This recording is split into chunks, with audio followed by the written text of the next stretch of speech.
যে কিছুক্ষণ আগে কিন্তু এই গেট দিয়েই জামাতের প্রতিনিধি দল এবং জামাত সহ যে ১১ দলীয় নির্বাচনী ঐক্যের যে প্রতিনিধি রয়েছে তারা কিন্তু সংসদ ভবনের ভিতরে প্রবেশ করেছে। আহ, আহ, এর আগে কিন্তু আমরা জামাতের যে নায়েবে আমির ডাক্তার আব্দুল্লাহ মোহাম্মদ তাহের তার সঙ্গে কথা বলেছি। তিনি আমাদেরকে জানিয়েছেন যে আসলে বিএনপির যে পদক্ষেপ, অর্থাৎ বিএনপি কিন্তু আম, আহ, আহ, সংস্কার সংবিধান পরিষদের শপথ নেয়নি। তারই পরিপ্রেক্ষিতে কিন্তু জামাতের নায়েবে আমির ডাক্তার আব্দুল্লাহ মোহাম্মদ তাহের তিনি বলেছেন যে আসলে বিএনপির যে ভূমিকা সেটি জাতিকে হতাশ করেছে এবং জামাত জামাত সহ যে নির্বাচনী ১১ দলীয় ঐক্য রয়েছে তারা শপথ নেবে কিনা সে বিষয়ে কিন্তু এখনো পুরো একেবারে সিদ্ধান্ত হয়নি। তারা বলছেন যে আসলে তাদের মধ্যে আলোচনা চলছে এবং সেই আলোচনার মধ্য দিয়েই আসলে তারা সিদ্ধান্ত জানাবেন তারা শপথ নেবেন কিনা। এছাড়াও এই গেট দিয়ে কিন্তু বিএনপির যে সকল সংসদ সদস্য রয়েছে তাদের অধিকাংশকেই কিন্তু আমরা দেখেছি যে তারা গেট দিয়ে এখান দিয়ে বের হয়ে যাচ্ছেন।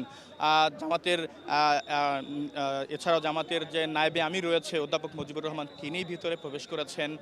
আমরা এখান দিয়ে পটুয়াখালী ২ আসনের সংসদ সদস্য শফিকুল ইসলাম মাসুদ তাকেও কিন্তু প্রবেশ করতে দেখেছি। তারাও কিন্তু একই কথা বলছেন যে আসলে বিএনপির যে ভূমিকা সেটি আসলেই তারা হতভম্ব বা জাতিকে হতাশ করেছে। আর কিছুক্ষণ আগে কিন্তু আমরা এখান দিয়ে একটি ব্যতিক্রম জিনিসও দেখেছি।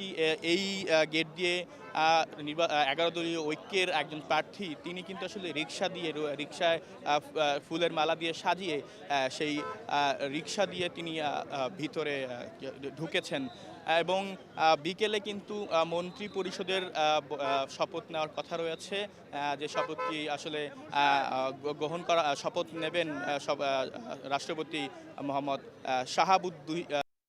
দেখতে পাচ্ছি এখান দিয়ে বিএনপির যারা আমরা দেখতে পাচ্ছি এখানে যারা বিএনপির সংসদ সদস্য বিএনপি থেকে হয়েছেন নির্বাচিত তারা কিন্তু আসলে শপথ শেষ করে বেরোচ্ছেন এবং জামায়াতে ইসলামীর অনেকেই আমরা দেখেছি এখান দিয়ে প্রবেশ করার জন্য, বিশেষ করে এনসিপির যিনি আছেন আক্তার হোসেন তাকে আমরা দেখেছি, সদস্য সচিব আক্তার হোসেন তাকে আমরা দেখেছি, তিনি কিন্তু ঢুকেছেন, তিনি আমাদের সাথে কথাও বলেছেন।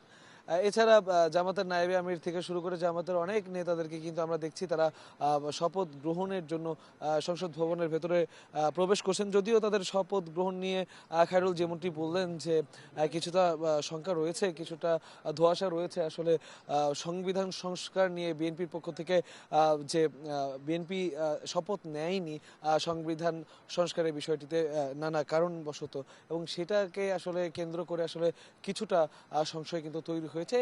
কিন্তু শেষ অবধি তারা আসলে শপথ গ্রহণ করবেন কিনা সেটা নিয়ে প্রশ্ন রয়েই গেছে। তবে যেহেতু নেতারা বা যারা সংসদ সদস্য নির্বাচিত হয়েছেন তারা প্রবেশ করছেন, ধারণা করা যাচ্ছে যে সেই সংশয় কেটে যাবে এবং তারা তাদের যে শপথ সেই শপথ গ্রহণ করবেন। এবং বিভিন্নভাবে মানুষজন আসলে সংসদ সদস্যরা এক একজন এক একভাবে প্রবেশ করছেন আমরা দেখছি, এবং যে উচ্ছ্বাস সেটা কিন্তু তাদের মধ্যে দেখছি। এবং যারা বেরিয়েছেন শপথ গ্রহণ করে তারা কিন্তু তাদের অভিজ্ঞতা ব্যক্ত করেছেন।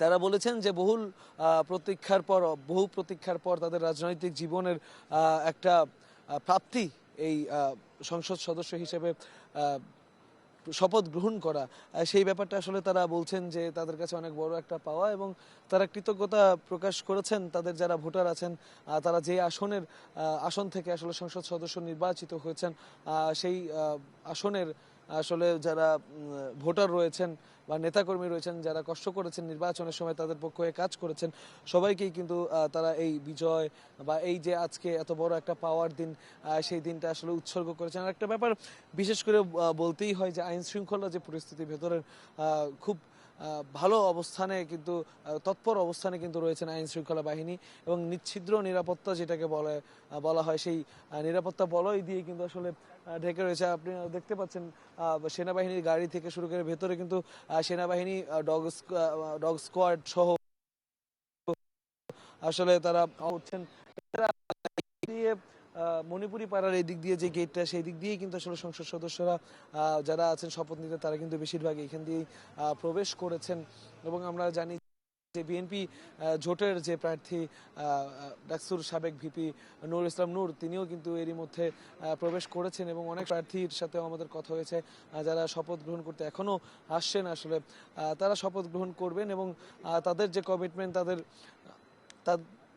তাদের যে কমিটমেন্ট তাদের জনগণের সাথে সেই কমিটমেন্টটা আসলে পূরণ করতে তারা সক্ষম হবেন এমনটাই তারা বলছেন এবং বেশ উচ্ছ্বাস প্রকাশ করছেন।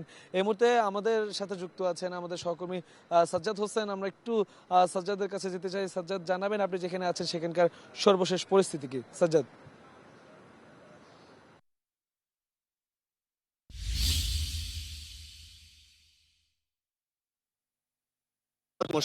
আপনি যেমনটি জানাচ্ছিলেন ভিতরের সংসদের কি অবস্থা, আজ সেই মহেন্দ্রক্ষণ যখন সংসদের সদস্যরা শপথ নিচ্ছেন, এর মধ্য দিয়ে বিশেষ করে সংসদের বাহিরে একটি ব্যাপক উৎসাহ উদ্দীপনা এবং কি একটি আমেজ লক্ষ্য করা যাচ্ছে। সংসদ সদস্যরা যখন শপথ নিতে এখানে এসেছেন তাদের সাথে নেতাকর্মীরাও এসেছেন, একটি বহরের মতো করে তারা এখানে উপস্থিত হয়েছেন। সেই সাথে আমরা লক্ষ্য করেছি যে কোনো সংসদ সদস্য হয়তো রিক্সা যোগেও এসেছেন। তো আমি যদি বলে রাখি যে আপনাকে বিএনপি ইতিমধ্যে শপথ গ্রহণ সম্পন্ন করেছেন, তবে তারা সংস্কারের বিষয়ে শপথ নেননি। তো এছাড়া জামায়াতে ইসলামে হয়তো শপথ নেবেন, এনসিপি, জামায়াতে ইসলাম 11 দলীয় জোটের সদস্যরা যারা শপথ গ্রহণ করবেন তারা ভিতরে অবস্থান করছেন।